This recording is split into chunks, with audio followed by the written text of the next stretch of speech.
ఈరోజు సదాశివపేట పట్టణంలో 4వ వార్డులో గృహప్రవేశం చేయడం జరిగింది.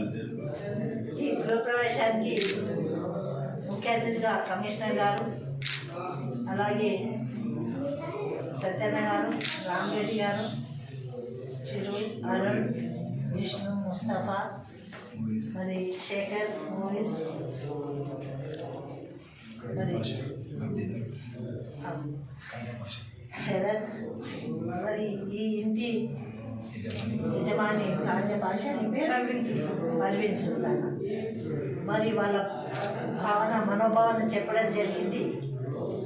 2004లో ఇందిరమ్మ ఇల్లు చిన్నగా వేసుకున్నట్టువి, మరి అప్పటి నుంచి ఇప్పటి వరకు కూడా మనకు ఎవరు కూడా సహకరించలేదు. గత 10 ఏళ్లలో కూడా మనకు ఒక్క పథకం కూడా అందలేదని మరి కాజపాష చెప్పడం జరుగుతుంది. మరి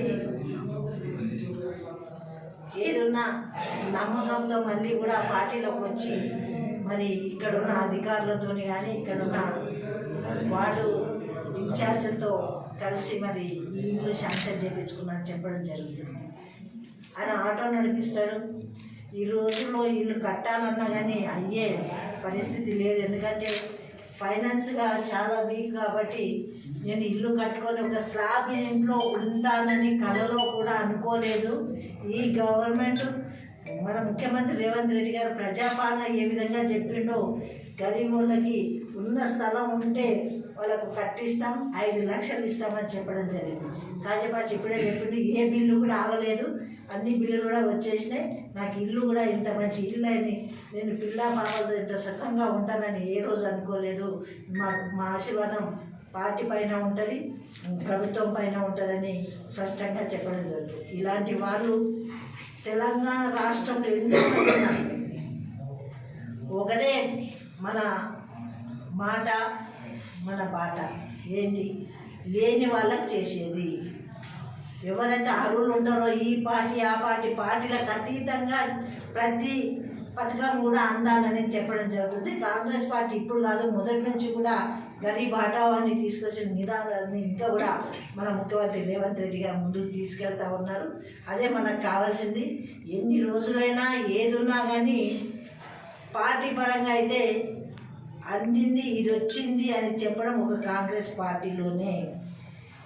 మరి ఇప్పుడు ఇల్లు కట్టుకున్న 200 యూనిట్ కరెంట్ అయితే అది కూడా ఫ్రీనే.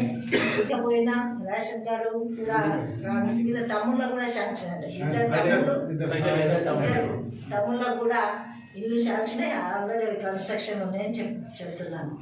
కాబట్టి ఒకరు కాదు, 2 కాదు, ఎంతమంది అన్నా ఉండని అందరికి కూడా అర్హులైన అందరూ కూడా ఇవ్వడానికి ఈరోజు కాంగ్రెస్ ప్రభుత్వం మరి ప్రజలకు అందుబాటులో ఉంటూ అన్ని చేస్తున్న విషయం తెలియపరచడం జరుగుతుంది. మొన్ననే మరి మన ముఖ్యమంత్రి గారు